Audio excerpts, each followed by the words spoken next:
अस्सलाम वालेकुम। मुल्तान सीरीज़ का ये सेकंड व्लॉग है। टोटल 3 व्लॉग है मेरे बहुत ज़्यादा नहीं है, सिर्फ 3 ही है। वो भी मैंने छोटे छोटे पार्ट्स में आप लोगों की कन्वीनियंस के लिए बना के रख दिए हैं। बहरहाल आज जो है ना, मेज़बान जो हमारे थे वो हमें लेके जा रहे थे अपनी ज़मीनों पर, और उनकी ज़मीनें थी मुल्तान के मज़ाफ़ात में ही तकरीबन 45 मिनट की ड्राइव पर एक गाँव है। वहाँ पर उनकी काफ़ी सारी ज़मीनें थी माशाल्लाह से, और मैं आपको वहाँ का जो है कल्चर वो दिखाऊँगी इसमें।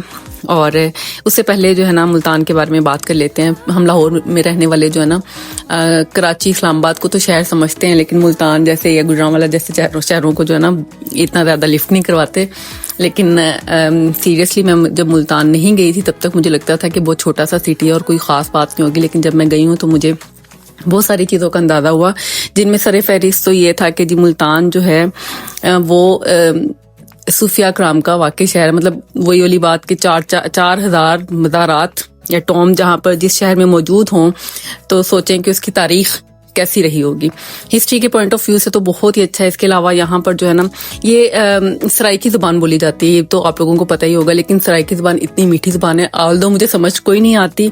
जहाँ पर हम लोग गए थे डेरे पर, वहाँ पे जो मुलाजमीन थे वो सारे सराइकी बोल रहे थे, उनको उर्दू नहीं आती थी और पंजाबी भी नहीं आती थी। लेकिन खैर थोड़ी बहुत समझने की कोशिश मैंने की थी, जिसमें से कुछ लफ्ज़ समझ आ जाते थे और कुछ नहीं आते थे। यहाँ पे मेरे ख्याल से पंजाबी, उर्दू, इंग्लिश वगैरह भी कुछ लोग बोलते होंगे, लेकिन ज़्यादातर जो वहाँ के देहात के रहने वाले हैं उनको सराइकी ही आती थी।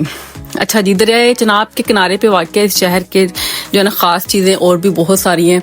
मैं यहाँ पे एक जगह पे एक शॉप पे गई थी जहाँ पे बहुत ज़्यादा अच्छी, बहुत ही मतलब दीदा वेब जिसे कहा जा सकता है, ब्लू पोट्री वहाँ पे मौजूद अवेलेबल थी फॉर सेल। अच्छा, मुझे पता चला था कि यहाँ पे ना एक सेंटर है जहाँ पे ब्लू पोट्री बनाई जाती है, सिखाई जाती है, तो लेकिन वहाँ पे नहीं जा सके थे।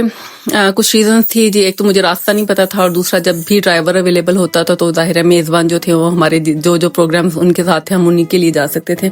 मैं अपने ख़ास इंटरेस्ट के लिए जो है ना कहीं जा नहीं सकी।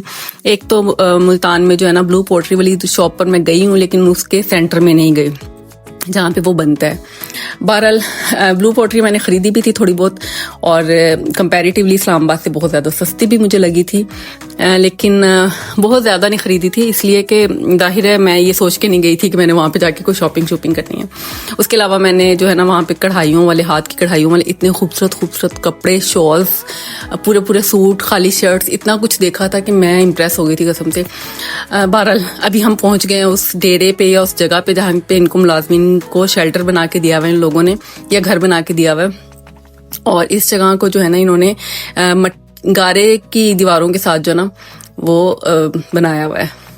साइड पे थोड़ा बहुत सीमेंट की भी थी, लेकिन जो है ना ये देखें, यहाँ पे भी ब्लू पोट्री का एक वो जो टाइलें है ना ब्लू पोट्री टाइप की, वो आप लोगों को नजर आएगी। नीम का दरख्त बिल्कुल सेंटर में है, और उसकी छांव इतनी ज्यादा घनी थी कि देखें आपको नजर आ रहा होगा कि पूरा सहन जो है ना उसको कवर कर रहा था।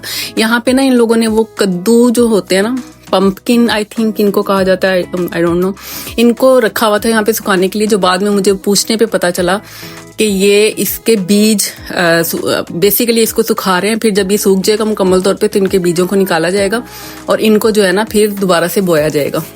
गुलदुपहरी की एक शाख देखें, उन्होंने बताया मुझे कि एक शाख लगाई थी, और ये देखें पूरा जो है ना झुरमट बना हुआ था गुलदुपहरी का। और वहाँ पे गर्मी भी थी कंपैरेटिवली, क्योंकि मुल्तान जो है आपको पता ही है कि काफ़ी ज़्यादा गर्म है कंपैरेटिवली लाहौर इस्लामाबाद से, तो बहुत ही ज़्यादा फ़र्क है। अच्छा जी, तो उसके बाद जो है ना इनकी ज़मीनों पे ना बहुत अरसे के बाद जो है ना मैंने एक और चीज़ देखी थी, वो मैं आपके साथ आगे शेयर करती हूँ। बहरहाल यहाँ पे जो है ना इन्होंने सोलर लगाया हुआ था, क्योंकि ज़ाहिर है बिजली तो चाहिए ही चाहिए, ख़ासतौर पे ट्यूबवेल के लिए, और जब पानी शानी देना होता है खेतों को तो उसके लिए तो ट्यूबवेल ने बहुत ज़्यादा चलना भी होता है। तो बिजली का जो आलम है उसमें तो मुझे लगता है हर दूसरा बंदा जो भी रिसोर्सेज रखता है उसकी कोशिश है कि जो है ना सोलर लगा लिया जाए। अच्छा, इन्होंने ना एक अच्छी चीज़ ये की हुई थी कि सोलर के नीचे भी जहाँ जहाँ जगह थी ना वहाँ अनार के पौधे लगाए हुए थे कि कभी ये बड़े होंगे तो, बहुत ज़्यादा ऊंचे तो नहीं होते मेरे ख्याल से अनार के पौधे, लेकिन बड़े होंगे तो फल दे देंगे।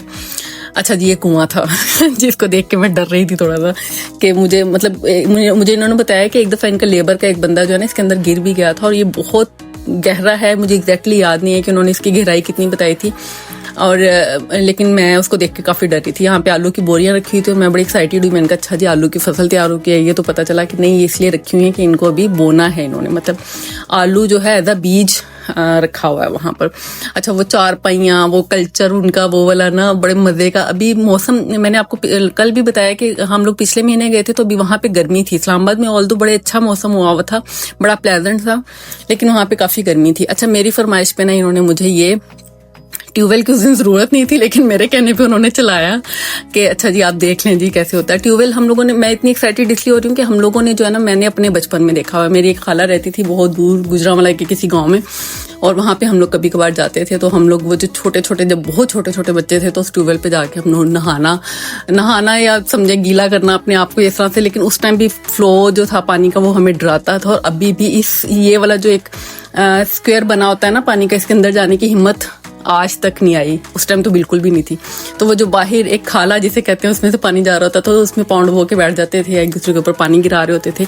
बचपन की हसीन यादें थी जो मैंने यहाँ जाके जो है ना इसको रिवाइव किया, क्योंकि मेरी खाला अब शहर में शिफ्ट हो गई है, तो जाहिर है वो वाली चीजें भी हम देखने को नहीं मिलती। और बहुत अरसा दराज हो गया था स्पेसिफिकली किसी खालिसतन एक गांव जिसे कहा जाता है ना, देहात जिसे कहा जाता है, वहां जाने का, जहाँ पे खेतों वाला एक्सपीरियंस हो। खेतों वाला एक्सपीरियंस इसलिए कह रही हूँ क्योंकि घरों में तो कभी ना कभी कहीं ना कहीं चक्कर लग ही जाता है, लेकिन खेतों में जाना जो है ना वो इटसेल्फ बड़ा अमेजिंग तजर्बा होता है। अगर आप लोग गाँव में रहते हैं तो आई कैन अंडरस्टैंड कि यहाँ की जिंदगी कितनी मुश्किल है, और शहरों की जिंदगी भी मुश्किल है, लेकिन और तरह की मुश्किल है। गांव में ये होता है कि सहूलियात का फुकदान तो है, जाहिर है। अब मैं यही सोची थी कि अगर यहाँ पे अपनी गाड़ी ना हो तो किस तरह से पहुंचा जाए, क्योंकि जाहिर है टैक्सियाँ, गाड़ियाँ और इस तरह की चीज़ें जो है ना शहरों में तो खुलेआम अवेलेबल होती हैं आजकल, इन ड्राइव हर चीज़, अपनी सवारी ना भी हो। लेकिन अगर अपनी सवारी ना हो तो गाँव में एक जगह से दूसरी जगह मूव करना बहुत मुश्किल है। ऑल्दो आपके पास अपनी सवारी है तो ठीक है, अदरवाइज बहुत ज़्यादा कॉम्प्लिकेटेड है। और भी बहुत सारी चीज़ें हैं, जैसे एजुकेशन कह लें, हेल्थ कह लें, क्योंकि इनको जब भी खुदा न खास्ता कोई भी बीमार हो, ज़्यादा बीमार हो, तो उनको लेके बड़े शहरों की तरफ जाना पड़ता है। और वो इटसेल्फ एक इतना मुशक्कत का काम है कि एक तो बीमार को संभालना और ऊपर से किसी और जगह पे रह के संभालना। तो अल्लाह करे, अल्लाह सबके लिए बहुत ज़्यादा आसानियाँ करे।